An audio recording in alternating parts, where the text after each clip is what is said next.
Okay, so hello, my name is Gareth. You're watching the Hub Online Network. It's been another long weekend that comes and goes, and there's tragedy in Kamloops, and the border stays closed. Let's get this show on the road.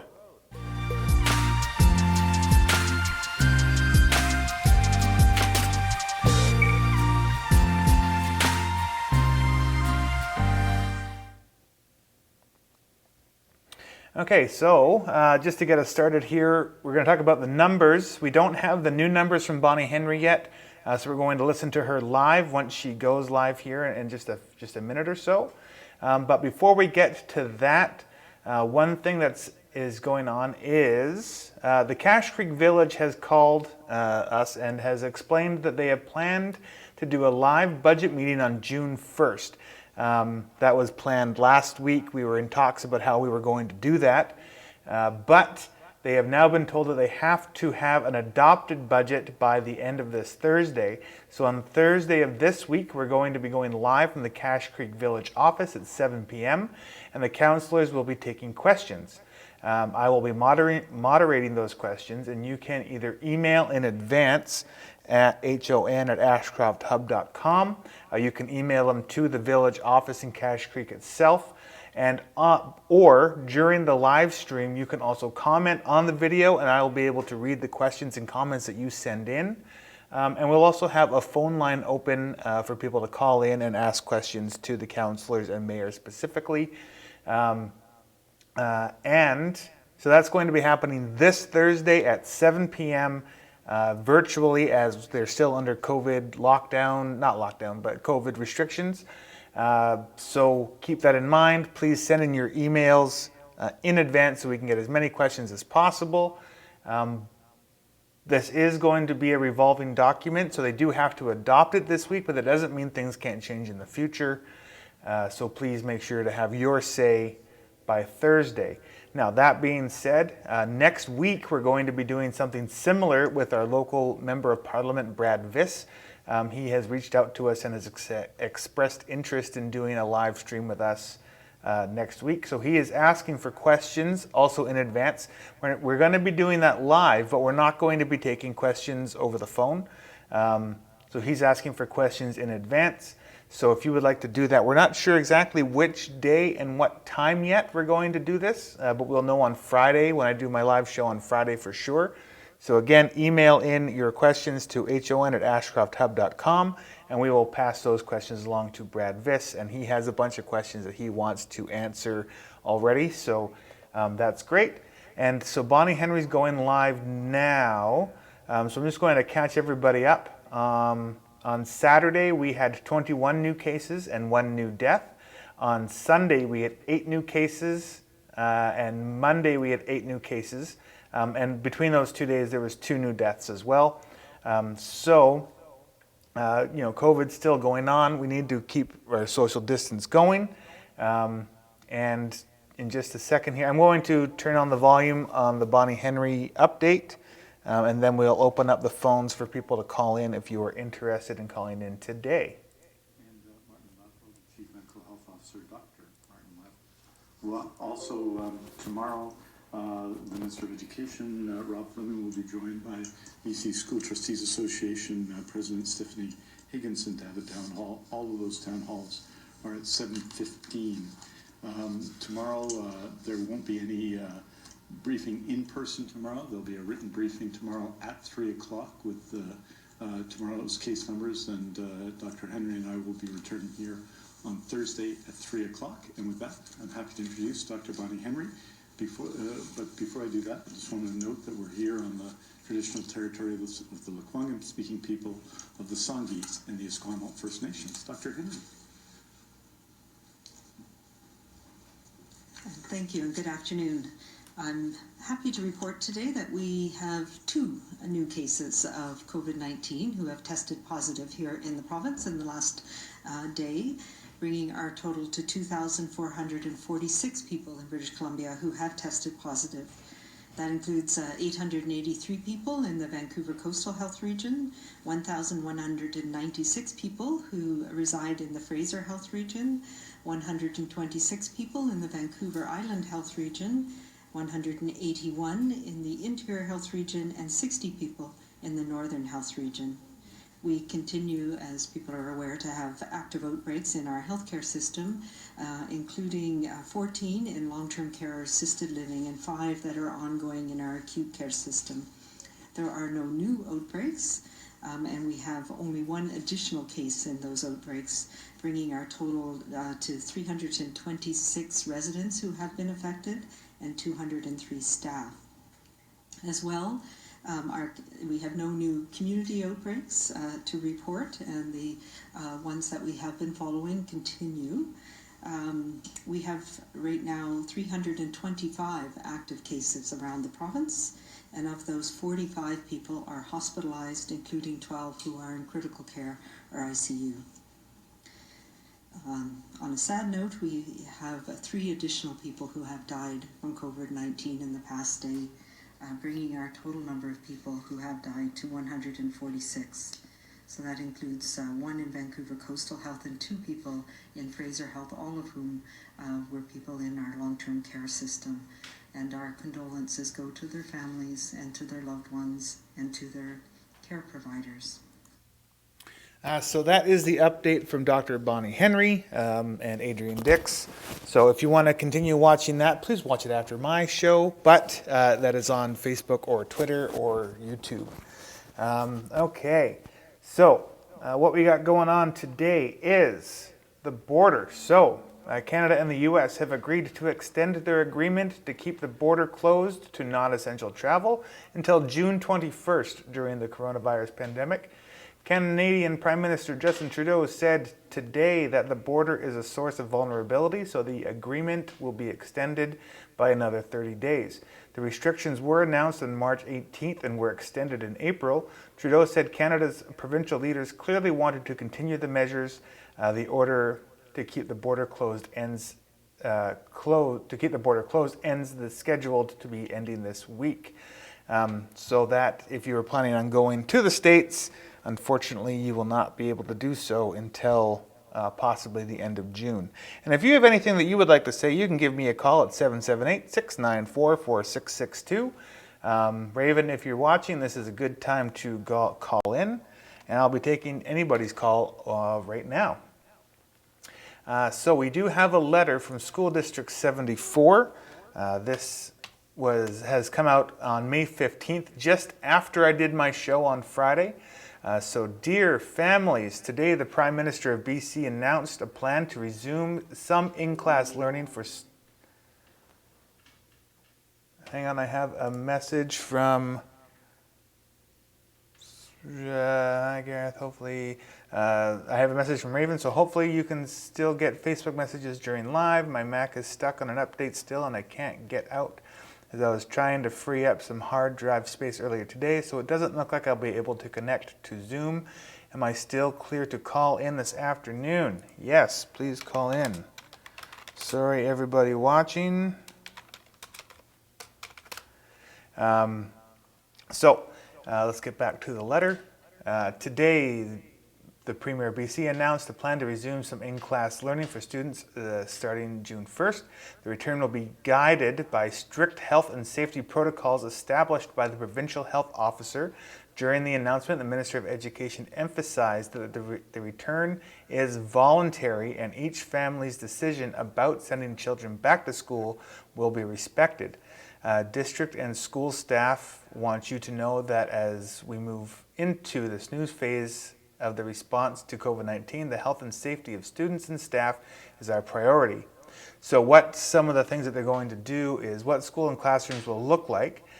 This is what they're going to give out information on. So what schools and classrooms will look like, how we will be keeping children safe if you decide to send them to school, how to prepare your children for their return to school, and how we will support your children if you decide to keep them home. And lastly, how school buses will operate safely. We also want to share that while we are excited to see children in school again, teaching and learning at school will not look or feel the same. So that is the note from School District 74 that came out on the 15th. There is no current new update from School District 74 as of yet, but Ontario has decided not to reopen their schools in an interesting twist of things. So it's interesting to see how the different provinces do things, whereas we're moving forward. What do you think? If you're watching this right now, let us know what you think about schools opening up now. Do you think it's too soon? Should they just wait until September, or do you think they should reopen the doors? You can email us at ho1@ashcrofthub.com, comment on this video, or send us a phone call. So now we have some tragedy that we are going to talk about, and of course this is about the Canadian Forces Snowbirds plane that crashed in Kamloops. We were all pretty awestruck by this in my household, my wife in particular. So I'm just going to read an article that was put out by the Ashcroft-Cache Creek Journal and was written by Katya Slepian. I hope I'm saying that correctly.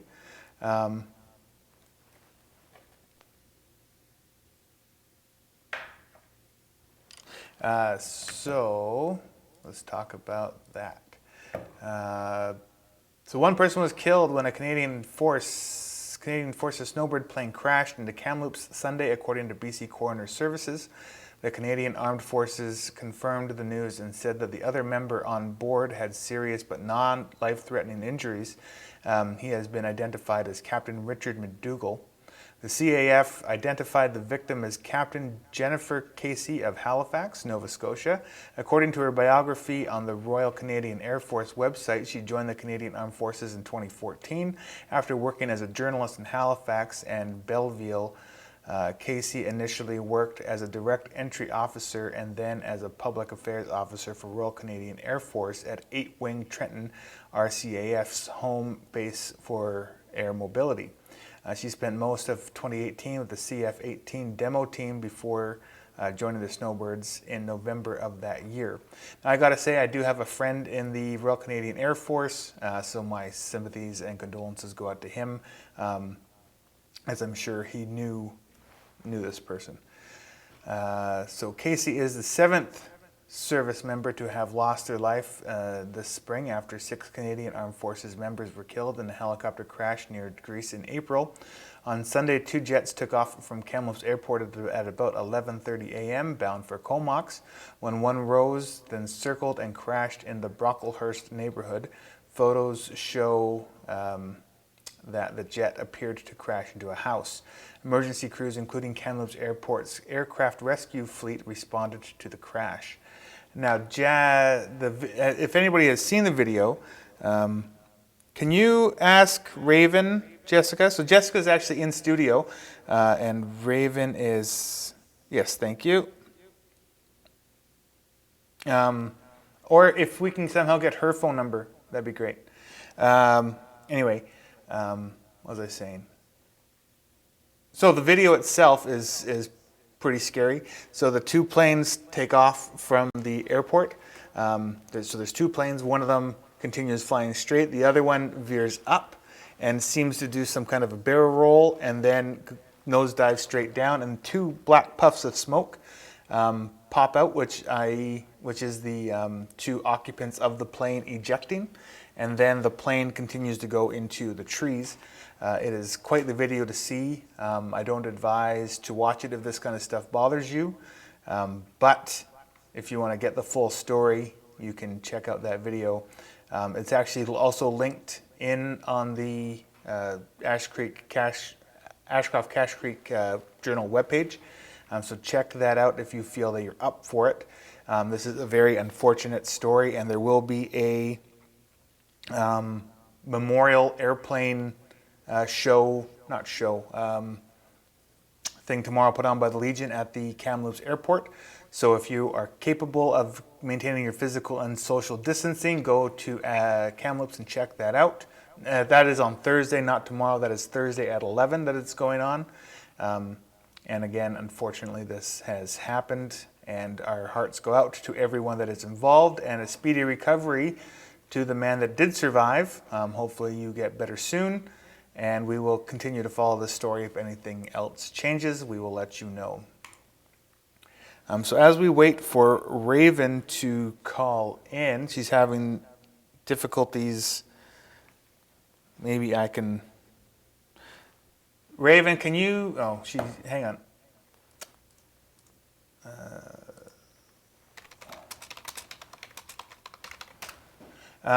So then moving on to continue talking about that though, Jackie Taggart. So the last thing on Jackie Taggart's Twitter page, she says personally, she is so sad, hashtag snowbirds.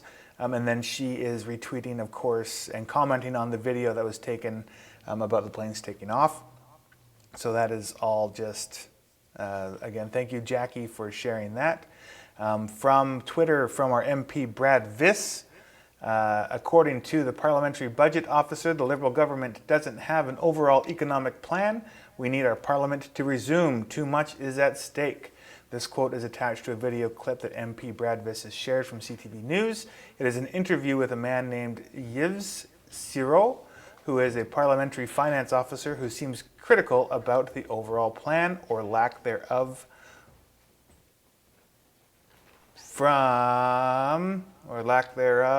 Where was I? The interview goes on to say that there must be people working on it, but that they have not provided any updates on this matter, which is worrying. So now we're going to give Raven a call. Please follow Jackie and Brad on Twitter or Facebook and stay up to date with your local politicians. Hello, is that Gareth? It is Gareth. Hi, Raven. How you doing? Wow, it's a miracle. I don't know what's going on today. How are you doing? Oh, I'm all right. Good. Well, I left you a message. Yeah, I see that. Well, I don't. I didn't see the phone ring, and I wasn't on the phone.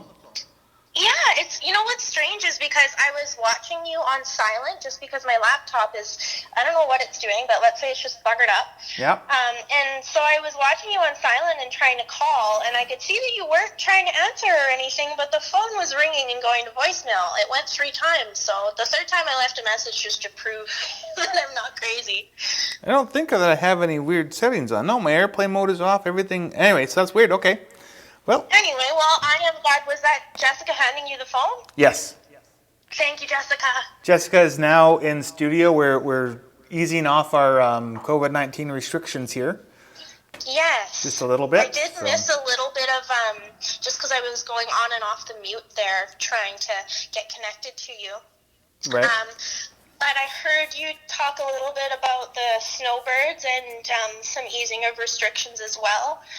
Did you touch on much else today? I just did the numbers. We have some live events coming up that I talked about, and then I talked about snowbirds. So no, nothing beyond that. Okay, but that's lots, definitely. There's been a lot going on lately, that's for sure. It was a busy, long weekend, I dare say. It was. Did you find that the area itself was busy? I know you have to travel often for medical appointments. Well, on Friday I went down to the coast, and on my way home I passed, I want to say, about 200 campers. Wow. Just on Friday midday. Like I was home by 1:30. So it was a pretty busy highway coming home from the coast. And then over the course of the weekend, all we heard behind our house on the highway was just cars going back and forth.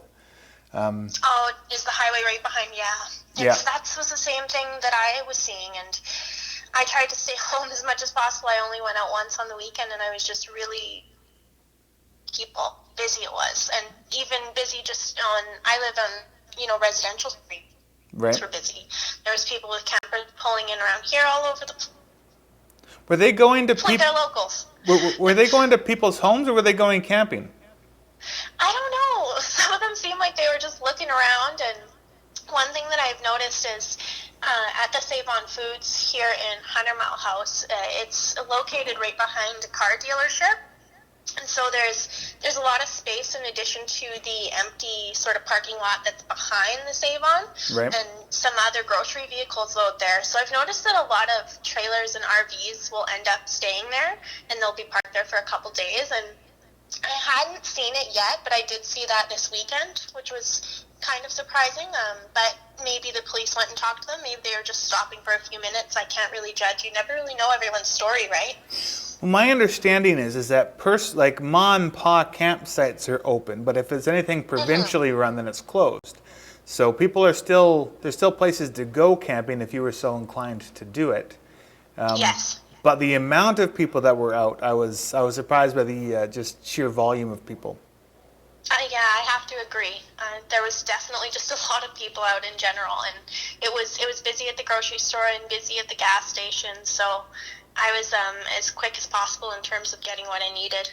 What will be interesting is right now we're sitting at over the last 3 days we've only had 18 new cases, but like today we only had 2. But after this long weekend, it'll be interesting to see if the numbers start to creep up.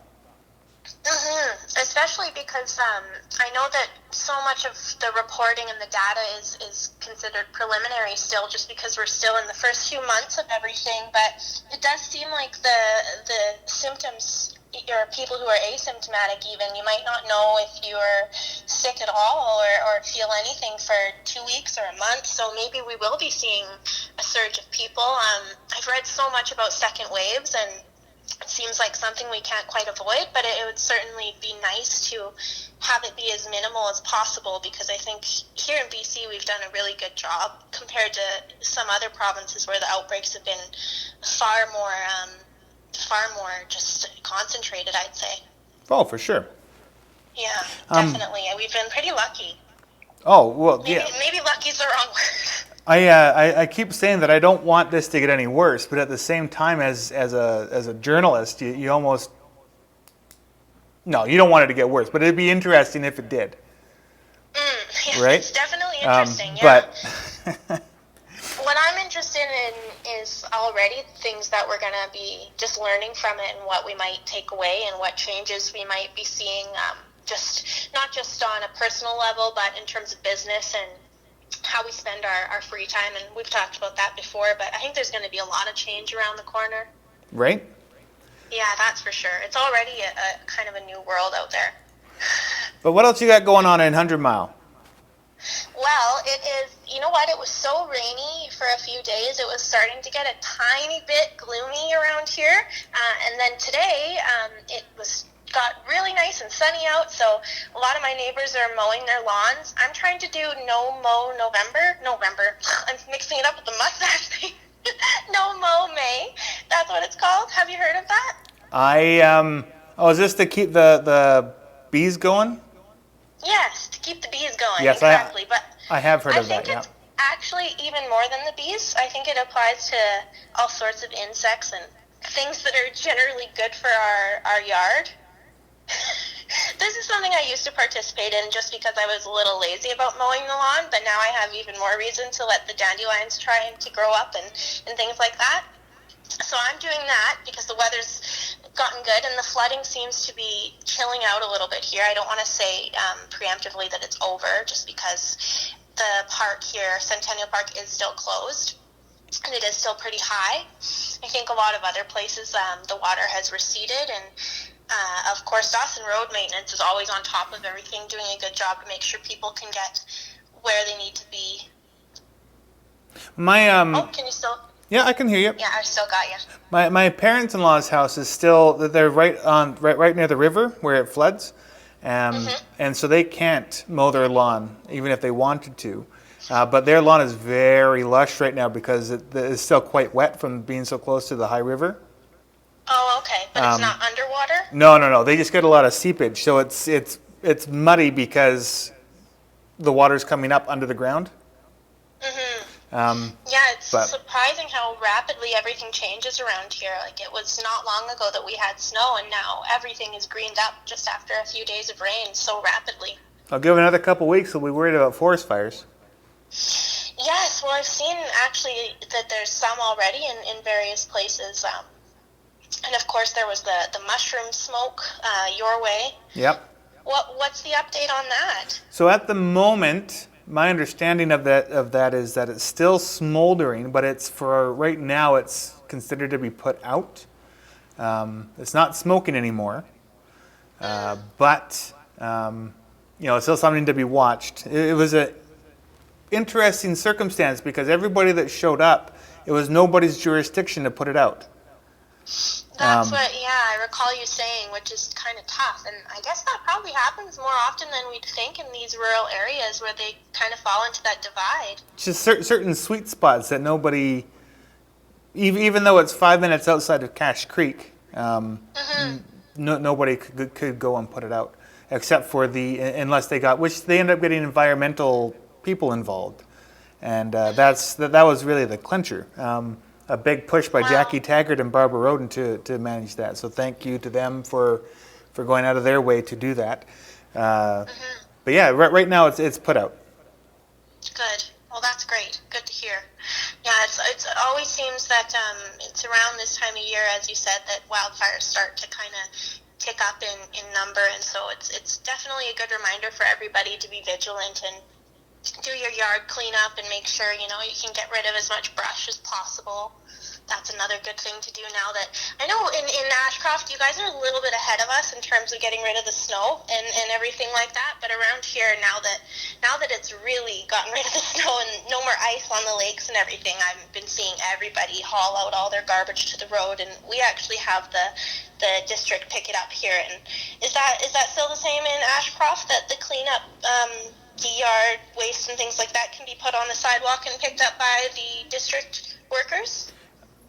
I actually don't know. I think there's only, everybody gets one bin that can be picked up, because we have these garbage trucks that scoop up the cans. So I'm not aware of people being able to put their compost on the side of the road as well. But you can, not the compost, but just like leaf litter and that sort of thing. Yeah, but you can take those up to the transfer station, yes, which is the local landfill. Yes, now we're lucky enough, they actually pick it up for us here. Oh. You don't have to go to the transfer station. And it doesn't happen all the time, but there's certain weeks that it will happen. And I noticed that last summer it basically just started happening all the time, and I don't know if that was just out of an act of kindness, because it certainly went beyond the 2 weeks that it said on the little paper I got from the district. But it was nice to have, just because there's so many trees around here, and I don't know if you have willows. I have willows in my backyard, and whenever a windstorm comes in, they usually lose branches, and those are always kind of a fire hazard. On our property at the Sage and Sands Mobile Home Park, we have a few willow trees. So yeah, I know all too well about how willows break apart.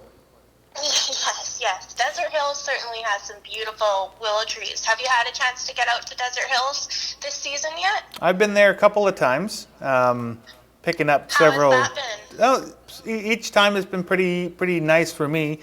We haven't gone on the weekends, so it's pretty quiet when I go during the day. I had heard, I read online a Clinton resident commenting that they had gone to Desert Hills last week during the week, the week itself, and that it was really busy. Oh, well. And I was wondering if that was maybe just that person's experience, or if it's been busy all the time.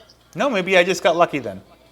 Maybe so. I'm excited to come down for a trip to Desert Hills, so it's always a really great place to visit in Ashcroft during the summertime. I know a lot of their amenities are closed down for COVID, but you are still able to walk around and pick all the plants you want. So. That's good. Yes, it's not just curbside pickup. Jessica is saying that Ashcroft has already had their big garbage pickup. Oh, okay, yeah. So it's probably over now then. That's good. Good. Well, that's another great way for everybody to just continue to have fire smart, practices on their mind throughout the summer, because it continues to be something we have to pay attention to, into August. Well, I know that Ashcroft has tabled a burn permit legislation bylaw. So there's something that Ashcroft specifically is talking about. Cache Creek, before they got rid of the permits, you were allowed to get a permit to burn in your backyard.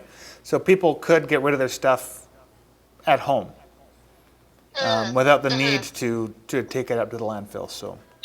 Yes, I remember that being discussed at council as well. And Councillor Anstad had a really great presentation on some of the background of that and how it used to be and how it might be suitable to bring that back in the future. Yeah, right.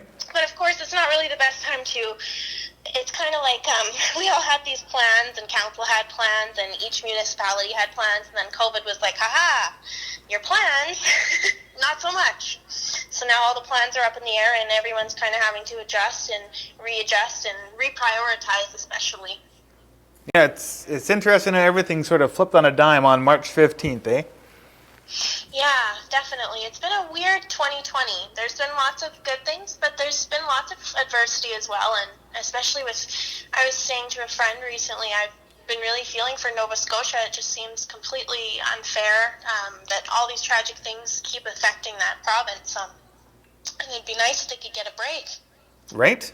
I mean, Yeah. you would think that all these, that there'd be pilots from other provinces as well, but It seems like that's Nova a bad Scotia has joke. a I'm very lot of- sorry. That's a bad joke. That is a bad joke, but they have a lot of brave folk. I They think do. is what you're getting at. Yeah. There's a lot of service members too, just coming from Nova Scotia, and impressive young people. I noticed that struck me that a lot of young folks and people who had a lot to give have been kind of lost their lives in the last few months, and it's in addition to COVID-19, it makes you really want to hug your loved ones, and it's hard to do that right now for everybody, but it makes you want to tell everyone that you care about them, that's for sure. Well, the sad thing about the snowbird is that they're out there trying to boost people's spirits about COVID-19, and then this happened. Yeah. So Yeah, that was really, it was really striking and not a nice thing at all. But it has been nice, however, just to see the way that, once again, Canadians just band together to show their support and kind of grieve alongside the family. yeah, right. Have you seen the drum circles that have been going on at the? I have. Yeah, that's cool. Yeah, and I have a Facebook friend who is at the memorial today. She was there yesterday, and I thought maybe when I was scrolling through before you went live there on the timeline that her post had just come up again, but it turns out she was there again today. Oh, yeah. And lots of people are there again today, laying flowers and words of support for the family and for the lady who lost her life, and for the man, of course, who's recovering. I'm not sure the extent of his injuries, but of course we can't forget to keep him in mind too. No, apparently he's going to make it. But yeah, Yeah, that's he's what I still keep in. hearing. He's still in the hospital for sure for a while. But what was I What's going your to opinion on the investigation there? I've heard that it may take up to a year to find out what happened, which seems striking when up to a year is such a long time, but I suppose there's so much to it. Well, I haven't spent too much time looking at the investigation side of it, other than the fact that it happened. But that might be something I'll look up for Friday's show. Yeah, definitely check it out. It's kind of interesting. It's well, so far what I've heard is just a lot of questioning about the age of the aircrafts themselves and the seating and things like that. Right. Yeah, so it's interesting to just learn more about how we can prevent that from happening in the future, of course. Oh, for sure. Well, I don't want to say anything until I know more about it. Yeah, definitely. But yeah, what else is happening in 100 Mile and Clinton? Well, there's a bunch of wine ninjas and friendly fairies and whiskey warriors running around. Did you hear about that? I saw you post a picture about someone dropping some things off at your place. Yeah, so it happened to me. I was hit by the wine fairy. That's what they're called here in 100 Mile. Okay. So what it is it's sort of a general idea. I can't give any one person credit because I don't think anyone knows who started it. But it seems that it started here either in BC or in Alberta. I first heard about it when I was invited by a friend to a group called Wine Fairies of 100 Mile.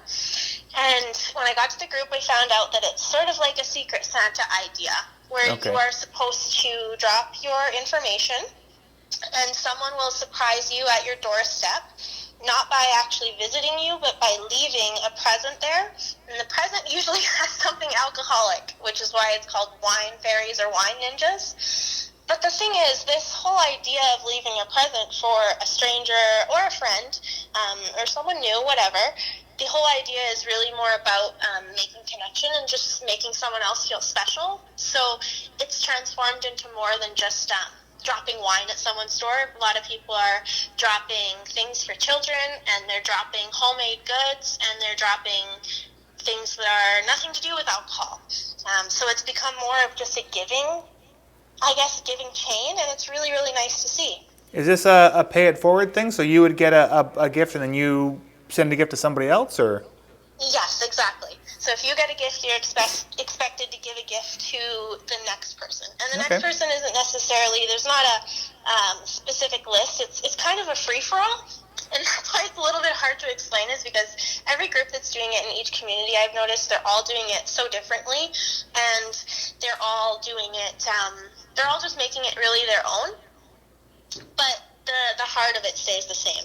Oh. And there's been a few articles on it, like as far as I've seen it in Ontario now, and I've seen it in some little towns in Alberta, which is really neat, where guys are doing it and they're calling themselves the Whiskey Warriors and Whiskey Wizards. So it's kind of creative and neat. Well, I'll have to see if there's something like that going on in Ashcroft. I'm guessing there isn't. I think there's a few people from Ashcroft who are in the Clinton group, Right. and they're just on the outskirts. And that's one thing that I've noticed, is that people who are in this kind of, earlier you called it the sweet spot areas, but kind of the spots that are not quite in town, but we call it out-of-towners, those people are also getting hit because they're hooking up with other out-of-towners. And then they're kind of, they're wine dashing, whatever you want to call it, wine ninjaing each other. And most people are saying, I got ninja'd now. Right. So if you hear I got ninja'd, that's what it's about. Oh, well, that sounds like a lot of fun. Yeah, you could even take it up on yourself to get it going in Ashcroft. I'll see what I can do. The Honline Ninja. That would be really cool. Definitely. I think it's a nice thing to do. There's been so many different just ideas for creativity and fostering connection during this time, and most of them are online.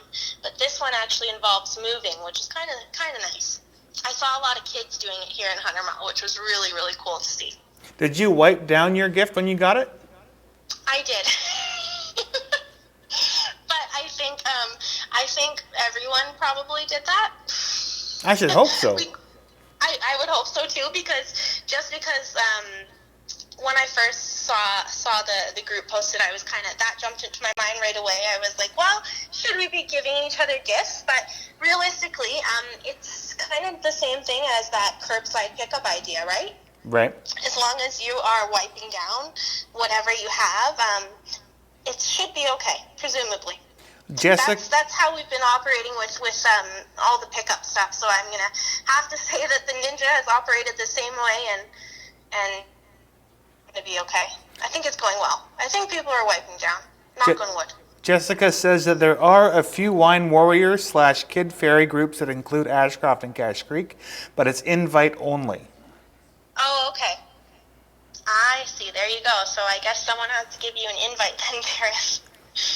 Invite me. I'm looking at the camera. Oh my gosh, that's funny. There's also one more thing going on in Clinton, which is a bit easier to explain. Okay. And that's just that there is now a Clinton Heritage Week 2020 page, and it is a public Facebook page where people are posting all sorts of pictures from Heritage Week in the past in Clinton. So that would be the rodeo that happens in May, as well as the Old Timers Tea and the parade. And everyone's kind of just getting together online to post all of those nostalgic photos, and it's a way to celebrate Heritage Week, even though we can't actually have the rodeo this year, and the parade is canceled, unfortunately. But it's been really nice to see all those old photos online. Some people have been sharing photos of the May Queens from the 50s. What's that page called? It's called Clinton Heritage Week 2020. Okay. And it's a public group, so you can go on there if anyone who's listening. My phone is making sounds too. You can go on that Facebook group, and if you have a photo of the parade, you can add it there as well. It doesn't have to be just Clinton people. The parade, if I know it's not so much of a thing for you, Gareth, because you haven't been here for years and years. But I think there's some people in Ashcroft and Cache Creek who come down to Clinton to attend the Mayball Rodeo and Parade every year. It is more than just a Clinton thing, and there's tons of people from the Lower Mainland that I know personally who come down to attend. So it's bigger than just Clinton, and it's the page itself online has actually been growing, and it's been surprising to see how many people have all these old photos of the ball and photos of the queens from the 50s, and they're in really good shape, the photos themselves, I mean. Well, I've lived in the area for about 9 years-ish, I want to say, but I haven't heard about this. So I'll have to hopefully next year. What? Hopefully next year it is back and I can go check it out. I don't think you've been spending enough time with Clinton people then. I have. Some Clinton person would have had to have told you if you were. I have not. I will say that despite the fact that I worked at Chasm for about a year, I would That's only so surprising. pass through Clinton and I wouldn't really stop. Well, So- you would know the rodeo grounds then. Yep. They're by that kind of, everyone calls it Stinky Lake. But it's a great rodeo, and this is the first time it hasn't happened, so I think it's left a lot of people feeling kind of like May doesn't quite feel right. I bet. Especially for a lot of the kids, they really look forward to getting that chance, practicing all year to exhibit whatever skill it may be in front of the hometown audience and all out-of-towners as well who travel to see. And so now they don't really have that to look forward to, but at least there are other ways that we can all kind of celebrate. And one thing people are encouraged to do is next week actually dress up in heritage gear, heritage apparel, as you would do if it was normal operation in Clinton. But of course the village office is still closed there to my knowledge. Typically, the village office, including the mayor and all the councillors and lots of business owners, would be dressed up in cowboy attire or period costumes, depending on the year's theme. So that's another thing you can do if you're feeling extra in the spirit. I'll see if I can come up with a costume for next week's shows. That would be awesome, and then you can definitely post it to the page if you're feeling like being really active on social media. Yeah, that's, you know what, of all the things that I do with this job, social media is the one thing that I suck at, admittedly. I'm trying to branch out more, but then I can't do things like Zoom. Or can't get my laptop to work, or can't make phone calls. Well, when we plan to do our video chat, we don't use Zoom here. Oh, okay. So when you're available to do that, if at some point this week, maybe or next week, we can do that. We use a different app called Switcher Studio that we would send you a link. I haven't used that one. It would work through our system, so we could record it. Oh, I see. Yeah, so that you're still live. Yeah. Mhm. So. Well, that would be cool. Yeah. Good stuff. So, what else is going on in Ashcroft? Anything new and exciting there? Current- Any fun stuff? Fun stuff, not so much. It's been pretty chill over the last couple of weeks. There's really, I know that Jim Duncan has started working on the path again. saw that. If you know anything about that one. But beyond that, I don't believe that there's too much happening at this moment, other than people just, schools are starting to open back up a little bit and whatnot. But no, there really isn't much going on. And it's So- nice and sunny in Ashcroft? It's been raining over the last couple of days here in Ashcroft and Cache Creek, but periodicals of sun. So Good. over the weekend I didn't go out much. I just stayed at home and we worked in our garden mostly.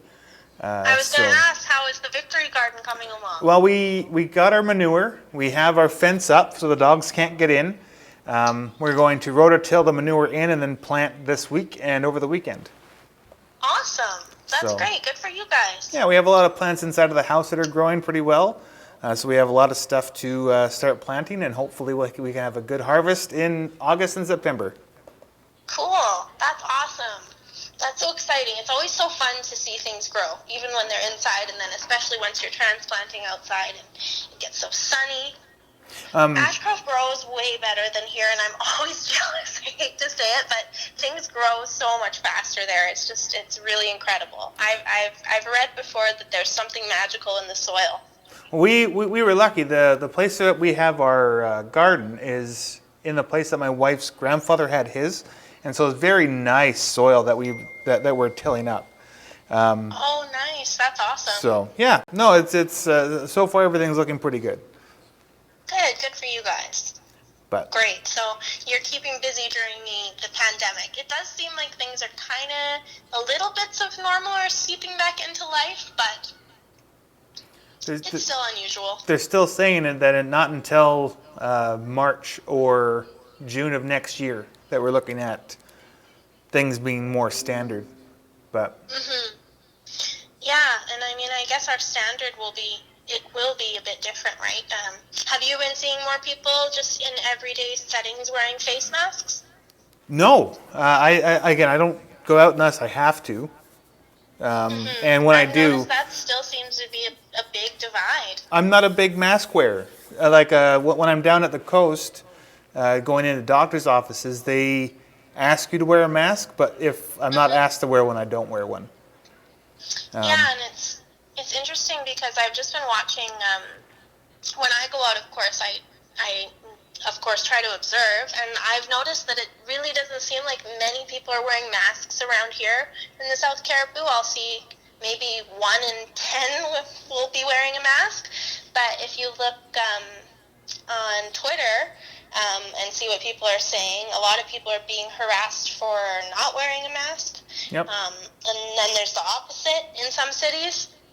And I think that's really a reflection of how even the provincial guidelines have been so wavering on just there's not really been straight answers along the way for people. I think that there's been a lot of masks may help or may not help, and so people don't really seem to know if they're going to wear one or not going to wear one. But I find that really interesting how that's still such a kind of a touchy point for everybody.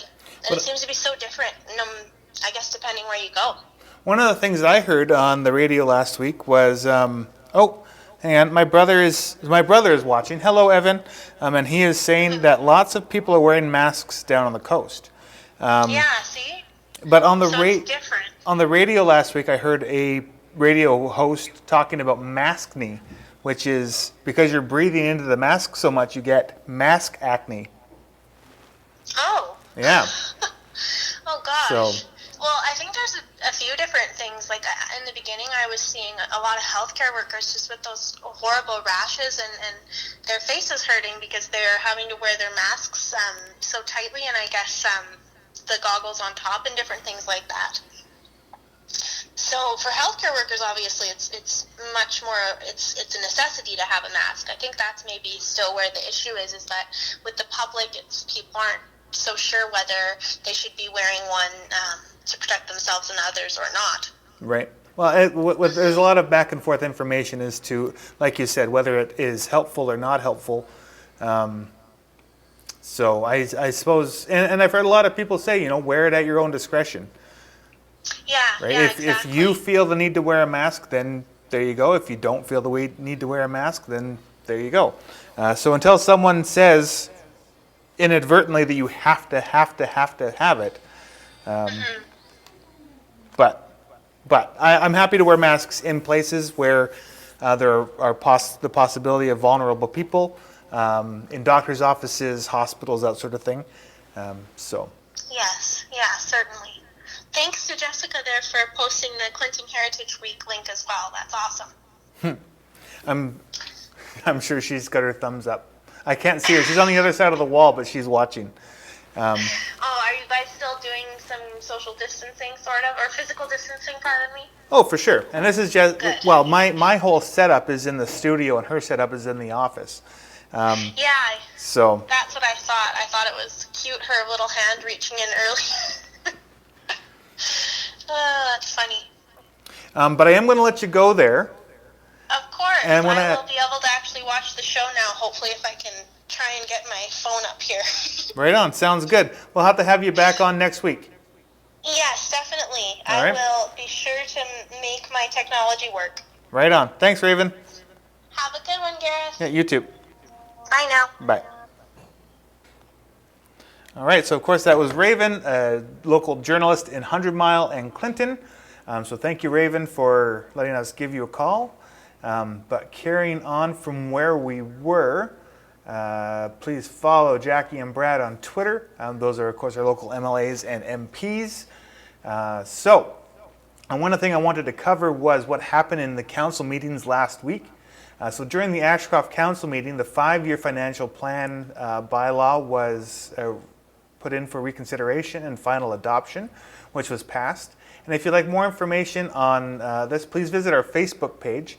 On May 4th, you can see what the 5-year plan actually looks like. We did our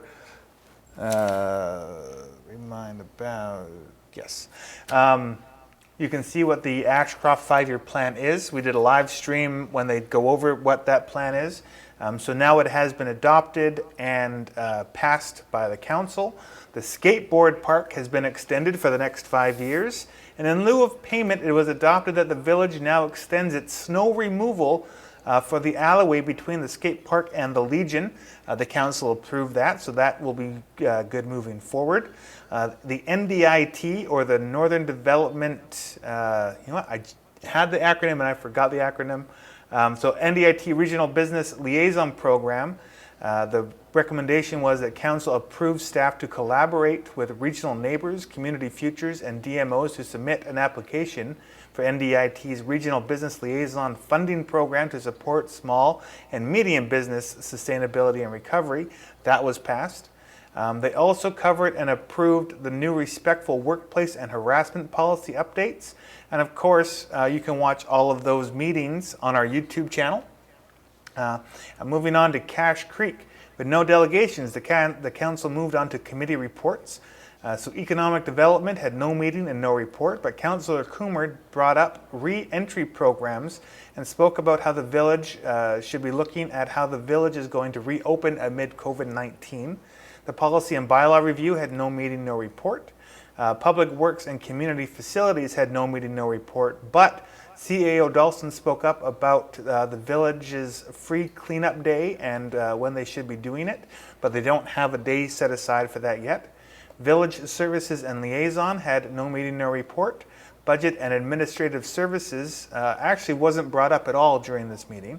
The councillors then moved on to the NDIT Community Foundation matching grant, which Councillor Coomer spoke about setting up funding for a grant in aid services. This would be subsidized by NDIT so the village wouldn't have to be on the hook for all of the grant and aid requests that it gets throughout the year. Their understanding is that NDIT would match up to $50,000 to help. So if the village puts in $50,000, or they can raise $50,000 from businesses and stuff, NDIT will match up to $50,000. And that they're also talking about if they can only raise 20, NDIT will match that, and then next year they'll match it again, and then the next year they'll match up to 10. So maybe it can be an ongoing program that they have. Protective Services Committee, Cache Creek, has been taken off of flood watch, which is awesome. Intergovernmental Relations, Mayor Tellerico has been appointed to the Ashcroft Terminal Working Group. So if you've heard us talk about the working group for the terminal over the last couple of weeks, that includes Mayor Tellerico. I'm not sure who the person was that was picked for Ashcroft. I think that it was Jonah Anstead with Councillor Toohey as the backup. And also, Cache Creek, this is an announcement. Cache Creek has had a few reports of people's lug knots being loosened overnight in Cache Creek. So please check yours to ensure that you are safe. So that is all of the big stuff that I have for today. And a reminder that the Cache Creek budget meeting is this Thursday. The public is not allowed to attend, but we will be there filming live Thursday night at 7. We are asking that you send in your questions to hon@ashcrofthub.com so that we can get the questions in. You can also message us live during the show, and you can call in as well. Also, Brad Viss next week, our local MP, is going to be doing a live show with us. So please, if you have questions for Brad, again, email us at hon@ashcrofthub.com. That's all the stuff we have for today. So thank you, Raven, for calling in. Thank you, everyone that has messaged. Thank you, Jessica, for being on the comments. And have yourselves a great middle of the week. And we'll be back Friday at 3 p.m. To let you guys know everything else that is going on. So have a safe time. We'll see you then.